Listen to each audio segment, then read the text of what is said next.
मोदी साहेबांचे विचार ऐकण्याच्या करता वर्ध्याच्या कानाकोपऱ्यातून आलेले सगळे माझे बांधव भगिनी पत्रकार मित्र आणि माझ्या तरुण मित्रांनो, वर्ध्याच्या ऐतिहासिक पावनभूमीत देशाचे लोकप्रिय पंतप्रधान आदरणीय नरेंद्र मोदी साहेबांच्या शुभ हस्ते आज महत्त्वाच्या योजनांचा शुभारंभ तसंच प्रकल्पाचं पायाभरणी होत आहे।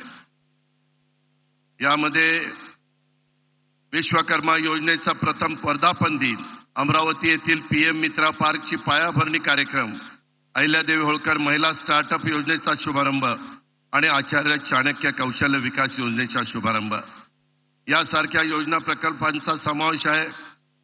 या कार्यक्रमाच्या निमित्तानं आपण एवढ्या मोठ्या संख्येने उपस्थित राहिलात त्याबद्दल मी आपल्या सर्वांचं मनापासून स्वागत करतो।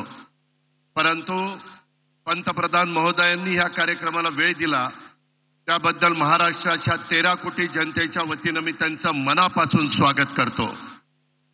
3 दिवसापूर्वी पंतप्रधान महोदयांचा वाढदिवस झालेला आहे। मी वाढदिवसाच्या निमित्तानं देखील महाराष्ट्राच्या तमाम जनतेच्या वतीनं त्यांना हार्दिक शुभेच्छा देतो। त्यांना दीर्घायुष्य लाभावं, त्यांच्या स्वप्नातला भारत लवकरात लवकर त्या ठिकाणी उभा राहावा आणि त्यांचं जे विजन आहे ते विजन आपल्या भारतातल्या कानाकोपऱ्यामध्ये त्यांचं स्वप्न पूर्ण करण्याच्या करता सर्वांनी परिश्रम करावेत अशा प्रकारची विनंती देखील मी आपल्या सर्वांना करतो। एकंदरीतच आज इथं महाराष्ट्र सरकारने शेतकरी, महिला, युवा आणि गरीब घटकांच्या कल्याणासाठी त्यांच्या सर्वांगीण विकासासाठी विविध योजना उपक्रम सुरू केलेले आहेत आणि त्याच्याकरता भरपूर अशा प्रकारची आर्थिक तरतूद देखील केलेली आहे। आज ज्या परिसरामध्ये पंतप्रधान महोदय आलेले आहेत त्याच्यामध्ये महात्मा गांधी यांचं वास्तव्य राहिलेल्या सेवाग्रामची भूमी, आचार्य विनोबा भावे यांचा आश्रम असलेले पवनार यासारख्या पावनभूमीला मी वंदन करतो। महात्मा गांधी, विनोबा भावे यांना देखील मी वंदन करतो। आज अमरावती येथे उभारण्यात येत असलेल्या पीएम मित्रा पार्कच्या माध्यमातून विदर्भासह राज्याच्या औद्योगिक क्षेत्राला मोठी चालना मिळणार आहे। विदर्भातल्या पांढऱ्या सोन्याला खऱ्या अर्थाने सोन्याचे दिवस येणार आहे।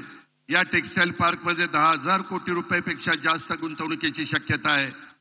1 लाखापेक्षा जास्त रोजगाराची शक्यता आहे। गेल्या 10 वर्षामध्ये प्रधानमंत्री महोदयांनी भूमिपूजन केलेल्या अनेक प्रकल्पांचं त्यांच्याच हस्ते लोकार्पण झालंय।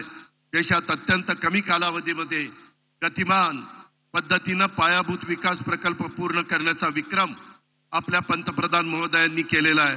आंतरराष्ट्रीय स्तरावर देशातील अनेक उद्योग महाराष्ट्रात गुंतवणूक करण्यास उत्सुक आहेत।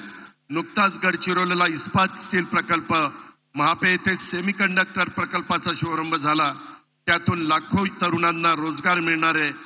मी अधिक न बोलता प्रधानमंत्री नरेंद्र मोदी साहेबांच्या स्वप्नातला कुशल, रोजगारक्षम, विकसित भारत घडवण्याच्या कार्यात आपलं महायुतीचं सरकार आणि राज्यातील जनता आपलं संपूर्ण योगदान देईल अशा प्रकारचा विश्वास व्यक्त करतो।